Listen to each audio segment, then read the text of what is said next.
প্রায় দেড় যুগের স্বৈরাচারী শাসন আমলে দেশের ক্রিকেট কাঠামো ভেঙে গুড়িয়ে দেয়া হয়েছে। স্রেফ ক্রিকেট বোর্ডে চেয়ার ধরে রাখতে ঘরোয়া খেলাগুলো চালানো হয়েছে নিজেদের খেয়াল খুশি মতো। কিন্তু আফসোসের বিষয়, জুলাই গণঅভ্যুত্থানের পরও সেই সিস্টেমে আসেনি বড় কোনো পরিবর্তন। হাতে গোনা কিছু চেহারা পরিবর্তিত হয়েছে, বিতর্কিত নির্বাচনটাও এসেছে, আর সেখানে নগ্নভাবে হস্তক্ষেপের অভিযোগ উঠেছে অন্তর্বর্তী সরকারের ক্রীড়া উপদেষ্টারও। বিএনপি সরকারের অধীনে যুব ও ক্রীড়া মন্ত্রণালয়ের দায়িত্ব পাওয়া আমিনুল হকও চলতে চাইছেন আইনের পথে। রিপোর্টে বিস্তারিত।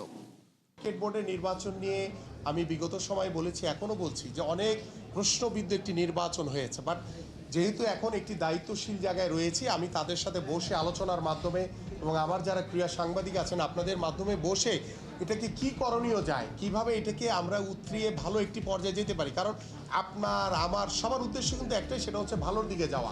মাঠ আর রাজপথের মানুষ আমিনুল যখন ক্রীড়া প্রতিমন্ত্রীর চেয়ারে বসলেন, তখনও তার কথার নড়চড় হচ্ছে না কোনো। আগেও যা বলেছেন এখনো তাই। বিসিবির গেল ইলেকশনটা হয়েছে বিতর্কিত, কিন্তু এই কথার পেছনের গল্পটা কি, চলুন দেখে আসি এবারে। বর্তমান সভাপতি আমিনুল ইসলাম বুলবুল দায়িত্বে আছেন তার দ্বিতীয় মেয়াদে। তবে এই দুবারের একবারও তার নির্বাচিত হওয়ার দরকার পড়েনি। প্রসেসটা সিম্পল। প্রথমবার ন্যাশনাল স্পোর্টস কাউন্সিলের তৎকালীন প্রেসিডেন্ট ফারুক আহমেদের নমিনেশন স্থগিত করে বুলবুলকে বিসিবি পরিচালক হিসেবে মনোনীত করে। এনএসসি কোটায় নমিনেটেড হয়ে বাংলাদেশের সাবেক অধিনায়ক পরে বাকি পরিচালকদের ভোটে প্রেসিডেন্ট হয়ে যান। একই বছর অক্টোবরে বিসিবি নির্বাচনে বুলবুল এনএসসি কোটায় নয়, ঢাকা বিভাগ থেকে ক্যাটাগরি 1 অর্থাৎ জেলা ও বিভাগ ক্যাটাগরিতে কাউন্সিলরশিপ পান। সবই হচ্ছিল অন্তর্বর্তী সরকারের গ্রিন সিগন্যালে, সেটা বুঝতে বাকি থাকে না। তবে ঝামেলা হয় কেবল বুলবুল নন, পুরো বিসিবি নির্বাচনকে ঘিরেই ওঠে মেকানিজমের অভিযোগ। কে কাউন্সিলর হবে আর কে হবে না, হলেও সেটা কিসের ভিত্তিতে, প্রসেসটাই বা কি, সেটা বুঝে ওঠাই যেন বেশ মুশকিলের কাজ। নির্বাচন ইস্যু গড়ায় আদালত পর্যন্ত, তবে রিট পাল্টা রিটে শেষ পর্যন্ত সেই নির্বাচন আর থামানো যায়নি। ভোটের আগেই ঘোষণা দিয়ে বাংলাদেশ দলের আরেক সাবেক অধিনায়ক তামিম ইকবাল খান সরে যান নির্বাচন থেকে। তার সাথে প্রায় 40টা ক্লাব বয়কট করে বিসিবির এই ভোটের লড়াই। আগে ইলেকশনের ফিক্সিং বন্ধ করে, পরে ক্রিকেটের ফিক্সিং বন্ধ করার চিন্তাটা করি। এই ইলেকশন বাংলাদেশ ক্রিকেট বোর্ডের জন্য একটা কালো দাগ হয়ে গেল। আজকে ক্রিকেট 100% হেরে গেল। বড় সংখ্যায় পরিচালক প্রার্থী নির্বাচন থেকে সরে যায়, যেটার প্রভাব পড়ে ফলাফলেও। আমিনুল ইসলাম বুলবুল সহ ক্যাটাগরি 1-এর মোট 6 পরিচালকই নির্বাচিত হয়ে যান বিনা প্রতিদ্বন্দ্বিতায়। সেখানে গণতন্ত্র চর্চা কোথায় হলো, সেটা নিয়ে প্রশ্ন উঠতেই পারে। ক্রীড়া প্রতিমন্ত্রীর দায়িত্ব নেয়ার পর কেবল ক্রিকেট বোর্ড নয়, দেশের সব ফেডারেশনের কমিটি গণতান্ত্রিক উপায়ে গঠনের আভাস দিয়েছেন। তাছাড়া ক্রীড়াঙ্গনের অভিভাবক হিসেবে আমিনুল হকের কাঁধে আরও দায়িত্ব আছে। ঢাকার ক্লাবগুলো কেবল নির্বাচনই বর্জন করেনি, চেয়ার দখলের খেলা দেখে ক্রিকেট থেকেও সরে দাঁড়িয়েছেন অনেকেই। স্থবির ঘরোয়া ক্রিকেটকে বাঁচাতে আমিনুলের মুভমেন্ট খুব দ্রুত হওয়া চাই। বিসিবির বর্তমান সভাপতি পরিবারের সাথে ছুটি কাটাতে গেছেন অস্ট্রেলিয়ায়। সেখান থেকে ফিরলেই হয়তো চোখে পড়বে সেই মুভমেন্ট। তবে ক্ষমতার জোরে কোনো কিছুই করতে রাজি নন ক্রীড়া প্রতিমন্ত্রী। যা হবে আইনের পথে হেঁটেই, যাতে পরে এই প্রসেস নিয়ে কেউ প্রশ্ন তুলতে না পারে। হাইকোর্টের ফুল বেঞ্চে শুনানি করে এসে তারপরে এটাকে নতুন করে সিদ্ধান্ত নেওয়া হবে। তার মানে কি, যে হাইকোর্ট যদি রায় দেয় যে না, ওই যে চিঠিকে যদি অবৈধ ঘোষণা করে, তাহলে কিন্তু এই নির্বাচন ব্যবস্থাও কিন্তু বাতিল হয়ে যাবে, যেটি ইতিমধ্যে নির্বাচিত হয়েছে। বিষয়টি এখানে আইসিসি দ্বারা নিয়ন্ত্রিত। আইনের ভিতরে থেকে, নিয়মের ভিতরে থেকে এটি আলোচনার ভিত্তিতে যা করণীয় আছে সেটি আমি বসে আলোচনার মাধ্যমে পরে এটি নিয়ে আমি মন্তব্য করব। খালিদ জামিল, একাত্তর। আইনি মোকাবেলার মাধ্যমে মাঠে ফিরতে হবে সাকিব আর মাশরাফিকে। নিজেদের নির্দোষ প্রমাণ করতে পারলে ক্রীড়াঙ্গনে তাদের ওয়েলকাম জানানো হবে, এমনটাই জানিয়েছেন আমিনুল হক। এমনকি আইনি প্রক্রিয়ায় সাকিব মাশরাফি প্রতি সরকারি নমনীয় থাকবে বলেও নিশ্চিত করেছেন যুব ও ক্রীড়া প্রতিমন্ত্রী। পাশাপাশি নিশ্চিত করেছেন দেশের ভঙ্গুর ফেডারেশনগুলোকে চাঙা করার জন্য তৈরি হচ্ছে মাস্টার প্ল্যান। বিস্তারিত পার্থ বণিকের রিপোর্টে। শুধু ক্রিকেট নয়, যেন আক্ষরিক অর্থেই ছিলেন ক্যাপ্টেন। মানুষের ভালোবাসা কুড়িয়েছেন দুহাত ভরে, কি মাঠে কি জনপদে। তবে রাজনৈতিক কারণে সেই মানুষটাই এখন স্বেচ্ছায় গৃহবন্দী। ঘর পুড়েছে, অর্জন হয়েছে লুটপাট, লোকচক্ষুর অন্তরালে মাশরাফি। ক্রিকেট মাঠেরই আরেক তারকা, শুধু বাংলাদেশ নয় বিশ্ব মঞ্চেই যিনি সবার সেরা। ব্যাটে বলে তিনি নাম্বার 1, কিন্তু ওই রাজনীতির বলি হয়ে দেশান্তরেই সাকিব আল হাসান। তবে কি ক্রিকেটের মাঠে এই দুজনের ফেরা আর হবে না? যেহেতু তাদের যে মামলা সংক্রান্ত বিষয়টি রয়েছে সেটি রাষ্ট্রীয় সিদ্ধান্ত, এবং রাষ্ট্রীয় সিদ্ধান্ত অনুযায়ী তারা ব্যক্তিগত তাদের যে লয়ার রয়েছে এবং তাদের লয়ারের মাধ্যমে তারা যদি আইনগত যে বিষয়গুলো রয়েছে সেগুলো ফেস করে তারা যদি নিরপরাধ হয়ে তারা যদি দেশের মাঠে এসে খেলে, সেই জায়গাতে আমি একজন স্পোর্টসম্যান হিসেবে অবশ্যই এটাতে আমি তাদেরকে ওয়েলকাম করব। যুব ও ক্রীড়া প্রতিমন্ত্রী আমিনুল হকের এই বক্তব্যের পর সাকিব মাশরাফির ক্রিকেটে প্রত্যাবর্তনের ইস্যু আরও এক ধাপ এগিয়ে গেল। জুলাই গণঅভ্যুত্থানের পর দুজনের নামেই হয়েছে মামলা। সেই মামলার যৌক্তিকতা নিয়ে দুই তারকার ভক্তরা প্রশ্ন তুললেও বিষয়টা যে আদালতের এখতিয়ারে সেটাই স্মরণ করিয়ে দিয়েছেন আমিনুল হক। নিজে ক্রীড়াবিদ হওয়ায় মাঠে ফেরার তাড়না তার চেয়ে আর কেই বা ভালো জানে। সাকিব এবং মাশরাফি তারা বাংলাদেশের লিজেন্ডারি ক্রিকেট, তাদের প্রতি বাংলাদেশের মানুষের যে ভালোবাসা আমি দেখেছি এবং খেলার প্রতি তাদের যে একটি আকৃষ্টতা রয়েছে, আমি একজন ক্রীড়াবিদ হিসেবে মনে করি আপনাদের যে মামলাগুলো রয়েছে সেগুলো ফেস করে আপনারা যদি নিরপরাধ হন, আপনারা সব কিছু কিউর করে এসে যদি আপনারা মাঠে আসেন, আমরা মোস্ট ওয়েলকাম পাবেন। আমরা এটুকুতে শতভাগ আমরা নমনীয় থাকবো ইনশাআল্লাহ। শুধু সাকিব কিংবা মাশরাফির ফেরাই নয়, যুব ও ক্রীড়া প্রতিমন্ত্রীর কাছে প্রত্যাশা আর প্রশ্ন দুটোই অনেক। ক্রিকেট ফুটবল ছাড়া বাংলাদেশের বাকি যে 49টা ফেডারেশন আছে, বছরব্যাপী তাদের কার্যক্রমও থাকে সীমিত আর পর্দার আড়ালে। অনেক ফেডারেশনই অর্থের অভাবে ভঙ্গুর অবস্থায় কোনো রকমে টিকে আছে। তাই তো আমিনুল হকের মাস্টার প্ল্যান ফেডারেশনগুলোকে চাঙা করার। আমাদের যারা ব্যাংক প্রতিষ্ঠানের সাথে আজকে বসেছি, আমাদের এই ফেডারেশনগুলো যারা অসচ্ছল তাদের পাশে কিভাবে আমরা আর্থিক প্রতিষ্ঠানগুলো পাশে দাঁড়িয়ে তাদেরকে স্বাবলম্বী করা, খেলোয়াড়দেরকে স্বাবলম্বী করার পাশাপাশি আমরা যাতে আমাদের খেলাগুলোকে দেশীয়ভাবে সমৃদ্ধ করে যাতে আন্তর্জাতিক অঙ্গনে যাতে একটি ভালো জায়গায় পৌঁছাতে পারি, এই জন্য আমরা তাদের সকলের কাছে সহযোগিতা চেয়েছি। শুধু নিজের মন্ত্রণালয় নয়, নিজ এলাকাতেও এখন ব্যস্ত সময় পার করছেন আমিনুল হক। রোজাদারদের মাঝে ইফতার সামগ্রী বিতরণের ফাঁকে ক্রীড়াঙ্গন নিয়ে নিজের ভাবনা জানিয়ে গেলেন আরও একবার। ক্রীড়াপ্রেমীদের চাওয়া একটাই, প্রত্যাশা আর প্রাপ্তির সমীকরণ যেন মেলাতে পারেন সাবেক এই ফুটবল ক্যাপ্টেন। পার্থ বণিক, ৭১। আর কোনো শঙ্কা নেই, দিনের পর এবার চূড়ান্ত ক্ষণ ঘোষণা করে দিল অস্ট্রেলিয়া। প্রায় 2 যুগ পর অজিদের মাটিতে খেলতে যাচ্ছে বাংলাদেশ। আসছে আগস্টে 2 ম্যাচের টেস্ট সিরিজ খেলবে টাইগাররা।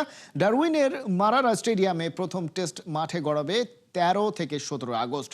দ্বিতীয় টেস্ট শুরু 22 আগস্ট। কোহিনুর কণা জানাচ্ছেন বিস্তারিত। টি-20 বিশ্বকাপ থেকে বাদ পড়েছে বাংলাদেশ। ফুরসত মিলতেই অনেকেই লিখে ফেলেছিলেন দেশের ক্রিকেটের এপিটাফ। বড় দলগুলো নাকি আর বাংলাদেশের সাথে খেলতে চাইবে না, ডাকবে না ওদের পাড়ায়। তবে সব গুঞ্জনের জল ঢেলে দিয়ে একে একে নিশ্চিত হচ্ছে বাংলাদেশের হোম অ্যান্ড অ্যাওয়ে সিরিজের সূচি। কদিন আগে নিশ্চিত হয়েছিল অস্ট্রেলিয়ার মাটিতে টাইগারদের পূর্ণাঙ্গ অ্যাওয়ে সিরিজের ভেন্যু। এবারে অস্ট্রেলিয়া থেকে জানিয়ে দেওয়া হয়েছে বাংলাদেশের 2 ম্যাচ টেস্ট সিরিজের দিনক্ষণ। খবরটি নিশ্চিত করেছে আইসিসি আর ক্রিকেট অস্ট্রেলিয়া। ডারউইনের মারারা স্টেডিয়ামে প্রথম টেস্ট মাঠে গড়াবে 13 থেকে 17 আগস্ট। 22 থেকে 26 আগস্ট গ্রেট ব্যারিয়ার রিফ আয়োজন করবে সিরিজের দ্বিতীয় আর শেষ টেস্ট ম্যাচ। ডারউইনে এর আগে মাত্র 2টি টেস্ট ম্যাচ অনুষ্ঠিত হয়েছে, যার একটি 2003 সালে বাংলাদেশের বিপক্ষে, অন্যটি পরের বছর শ্রীলঙ্কার বিপক্ষে। এদিকে বাংলাদেশের ম্যাচে দিয়ে টেস্ট অভিষেক হতে যাচ্ছে 10,000 দর্শক ধারণ ক্ষমতার গ্রেট ব্যারিয়ার রিফ। নর্দার্ন অস্ট্রেলিয়ায় খেলা ফেরায় বেশ খুশি অস্ট্রেলিয়া। বাংলাদেশের বিপক্ষে দারুণ একটা সিরিজের অপেক্ষায় সবাই, এমনটাই জানিয়েছে ক্রিকেট অস্ট্রেলিয়ার সিইও।